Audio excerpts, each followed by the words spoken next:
તો શ્રી વલ્લભ કોણ છે? પ્રશ્ન કર્યું, શું કરીને જાણો છો? દમલાજી કહે છે, હું એમને જગન્નાથ પ્રભુ કરતા પણ અધિક માનું છું. ફરી પ્રશ્ન કર્યો, અધિક કેમ? અને ત્યારે કહ્યું, દાન બડો કે દાતા? મોટું કોણ? દાન મોટો કે દાતા? રત્નોના ઢગલા પડ્યા હોય પણ એ રત્નો કોઈના સુધી જઈ શકતા નથી. મોટો તો આપનારો છે કે જે લેનાર સુધી પહોંચાડે છે. એમ શ્રીનાથજી બાબા દાન છે પણ દાતા તો મહાપ્રભુજી છે. એટલે તો શ્રીનાથજીને પ્રભુ કહીએ છે પણ આપનારા વલ્લભને મહાપ્રભુ કહીએ છે કે જે કોઈને આપી શકે એનું દાન કરનારા શ્રી મહાપ્રભુજી છે. તે શ્રી વલ્લભ સાખી જે ચર્ચા કરવા જઈ રહ્યા છે, સૌથી પહેલા એ વલ્લભ તત્વને સમજવું પડે. કોણ છે વલ્લભ તત્વ?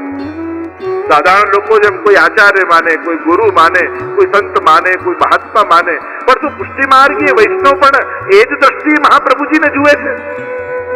તો કે ના, આપણે ત્યાં મહાપ્રભુજીનું આરાધન ત્રણ સ્વરૂપે થાય છે, જે ધ્યાનમાં આપણે બોલીએ છીએ. વલ્લભ સાખી સમજતા પહેલા શ્રી વલ્લભ નામને સમજવું જરૂરી છે. કારણ કે અનેક સાખીઓ, આ પ્રત્યેક 100 સાખીઓમાં આ ત્રણેય રૂપ દ્વારા શ્રી હરિરાયજી આપણને સમજાવશે. આ ત્રણેય રૂપ, રૂપમ તત ત્રિતયાત્મકમ, મહાપ્રભુજીને જે ત્રણ સ્વરૂપે આરાધન પુષ્ટિ માર્ગમાં છે. સરળ અને સાદી ભાષામાં સમજાવવાની વાત કરું, બહુ મૂળમાં નહીં જઈએ. પહેલું સ્વરૂપ મહાપ્રભુજીનું આનંદાય નમઃ, જે સર્વોત્તમ સ્તોત્રમાં કહ્યું. અને એ કહીને સાક્ષાત વસ્તુતઃ કૃષ્ણ એવ, સાક્ષાત કૃષ્ણ પોતે શ્રી વલ્લભ સ્વરૂપે ભૂતલ પર પધારે. આ મહાપ્રભુજીનું પ્રથમ સ્વરૂપ. અને આપણે ત્યાં ઠાકોરજી રૂપે એહી તેહી તેહી એહી કછું ન સંદેહી, આ જડ ભાવ પ્રત્યેક પુષ્ટિ માર્ગીય વૈષ્ણવમાં હોવો જ જોઈએ. હરિરાયજી તો ત્યાં સુધી શિક્ષાપત્રમાં કહે છે, જો બંનેમાં ભેદ જુએ તો એને આસુરી જાણો. લેશ માત્ર ક્ષણવાર માટે પણ ક્યારે પણ બંનેમાં ભેદ બુદ્ધિ પ્રગટીને તો માનજો કે લાવ એક સર્વોત્તમનો પાઠ કરી લઉં, મારામાં આવો દુર્વિચાર આવ્યો જ કેમ? આપણે દુર્વિચાર છે. ખોટો વિચાર એટલે ખરાબ વિચાર નહીં. જે વિચાર થકી ભગવાનમાં અભાવ આવે ને એ પ્રત્યેક વિચાર દુર્વિચાર ભગવતી માટે. જે વિચાર થકી ભગવાનમાં અવિશ્વાસ પેદા થાય, શંકા પેદા થાય, ચિંતા પેદા થાય, એ પ્રત્યેક વિચાર દુર્વિચાર. આપણે ત્યાં દુર્જન કે દુષ્ટ વ્યક્તિ એ કોઈ બગડેલો ને ખરાબ ને કોઈ બહુ વ્યસની એને જ નથી માનતા. જે પોતાના ઈષ્ટથી દૂર એ જ દુષ્ટ. જે પોતાના સેવ્ય આરાધ્યથી દૂર છે એટલે કે બહિર્મુખ છે એને જ આપણે ત્યાં દુષ્ટ કહે. એટલે એક ક્ષણવાર માટે પણ એ વિચાર. એટલે તો ત્યાં કહ્યું ને કે સુરદાસજીનું પ્રસિદ્ધ પદમાં આપણે પણ ચર્ચા કરીએ છીએ કે તમે 1.25 લાખ પદ ઠાકોરજીના રચ્યા, મહાપ્રભુજીને એકે ન ગાય કીર્તન, એકે પદ ન ગાય. સુરદાસજીએ કહ્યું, ન્યારો દેખતો જો ન્યારો ગાતો. જો ઘણી વાર 84 વૈષ્ણવમાં આપણા વન લાઇનર છે ને એ ઘરમાં લખી નાખવા જેવા છે. ઘણી વાર એમ થાય જો ઠાકોરજી કરશે તો એવું કંઈક આપણે બહાર પાડીશું. એ ઘણા ભગવદીઓ અને આચાર્યોના મુખે જે અમુક શબ્દો નીકળ્યા છે ને એને વાગોળતા રહેવા જેવા છે. જે મોટા મોટા ગ્રંથો જે કામ ન કરી શકે ને એ ભગવદીઓના મુખમાંથી નીકળેલા એક વાક્યો કરી નાખે. ન્યારો દેખતો તો ન્યારો ગાતો, બે જુદા જોયા હોત તો જુદા નામથી બે પદ રચ્યા હોત. મેં તો જ્યારે જ્યારે શ્રીજીને જોયા તેમના રૂવાડે રૂવાડે વલ્લભ જ દેખાયા. જાકે રોમ રોમ પ્રતિ પ્રકટિત કોટી ગોવર્ધન રાઈ, શ્રી વલ્લભ બરનું કહા બડાઈ. રૂવાડે રૂવાડે વલ્લભ દેખાયા. અને જ્યારે જ્યારે વલ્લભને જોયા ત્યારે એના રોમ રોમમાં મને શ્રીજી દેખાયા. કરોડો ગોવર્ધનનાથ દેખાયા અને ગોવર્ધનનાથના મુખમાં મને વલ્લભ દેખાયા. ક્યારે ભેદ જોયા જ નથી. અને તે દ્રઢઈને ચરણ ઘેર સૂર કહા કહે દ્વિવિધ આધરો બિના મોલ કો ચહેરો. દ્વિવિધ, જેને બે નથી દેખાતા એવો આંધળો છે. એટલે કે જેને વલ્લભ અને કૃષ્ણ બે દેખાય એ બધા આંધળા જ છે. રામદાસજી ની વાર્તામાં આવે ને કે જ્યાં મીરાબાઈએ કહ્યું કે ઠાકોરજી નું પદ ગાવ ને મહાપ્રભુજી ની બધાઈ ગઈ. ફરી કહ્યું પ્રભુ નું ગાવ તો ફરી વલ્લભ નું ગાયું. અત્યારે નારાજ થયા, કહ્યું કે મેં ઠાકોરજી નું કહ્યું વલ્લભ નું કેમ ગાવ છું? કે તું બે ભેદ કેમ જોયું? અમારા માટે તો બંને એક જ. એહી તેહી તેહી એહી કછું ન સંદેહ.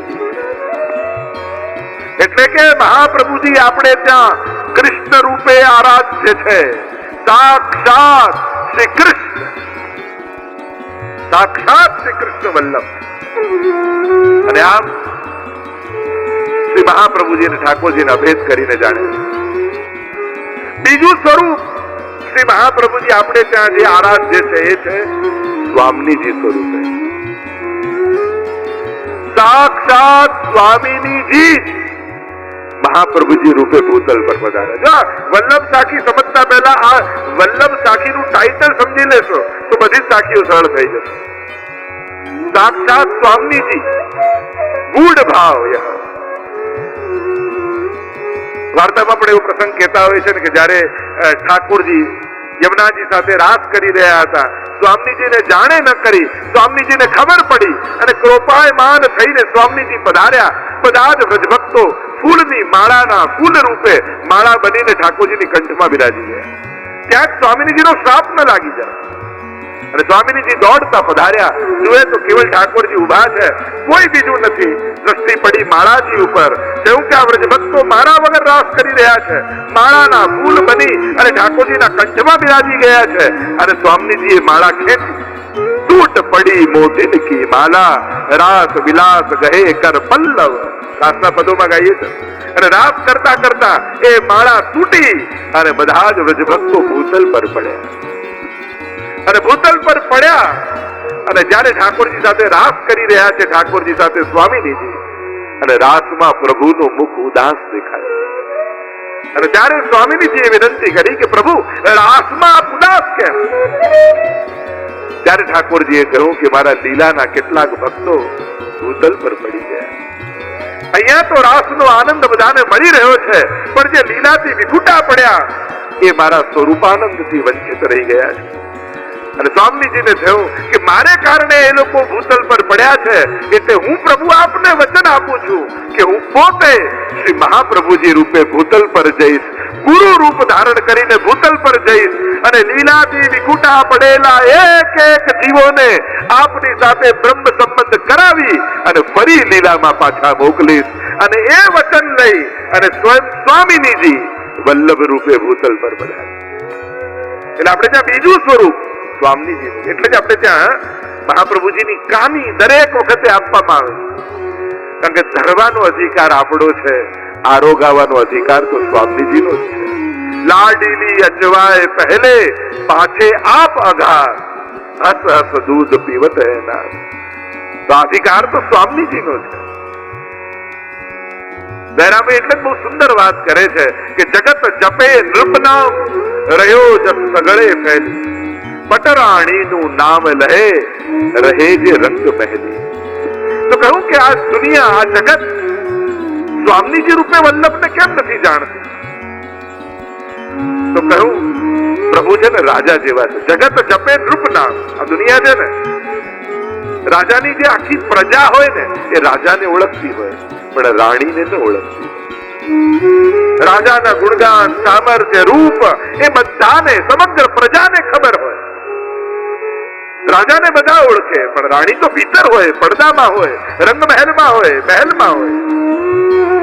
એમ જ શ્રીનાથજી બાબા તો રાજા જેવા છે, એને તો બધા જ ઓળખે. પણ વલ્લભ સ્વામીજી છે, એને તો એ જ ઓળખી શકે રહે જે રંગ મહેલી. જે લીલાના જીવો હોય ને એ જ વલ્લભને સ્વામીજી રૂપે જાણે.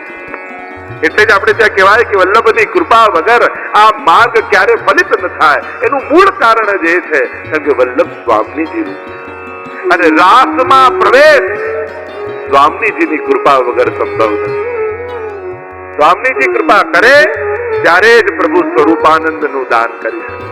એટલે સમસ્ત વ્રજ ભક્તો પણ સ્વામીજીની કૃપાને આધીન સીધા પ્રભુની કૃપા મેળવવા નથી જતા. સ્વામીજીની પહેલા કૃપા, એમની કાની, એમની આજ્ઞા લે, પછી ઠાકોરજી પાસે રાસમાં જાય. એકવાર ઠાકોરજીને એમ થયું કે આ બધા વ્રજભક્તો પહેલા સ્વામીજી પાસે જાય અને સ્વામીજીને વિનંતી કરે કે આપ પહેલા ઠાકોરજીના દર્શન કરો, પછી અમે દર્શન કરીએ. અને આંખ બંધ કરીને બધા જ ગોપીજનો ઉભા હોય અને સ્વામીજી પહેલા ઠાકોરજીના દર્શન કરે અને પછી સ્વામીજી કહે ગોપીઓને કે હવે તમે દર્શન કરો, ત્યારે બધા આંખ ખોલીને દર્શન કરે. ઠાકોરજીને થયું કે આવું કેમ? લાવ આજે ગોપીજનો પાસે જઈને સીધી કૃપા એમના ઉપર કરો.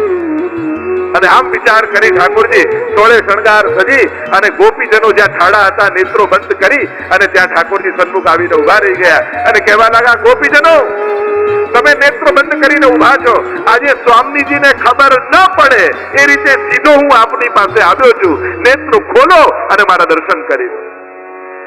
અને ત્યારે ગોપીઓએ કહ્યું કે પ્રભુ જલ્દી અહીંયાથી જતા રહો, જલ્દી ભાગી જાઓ. પણ કેમ?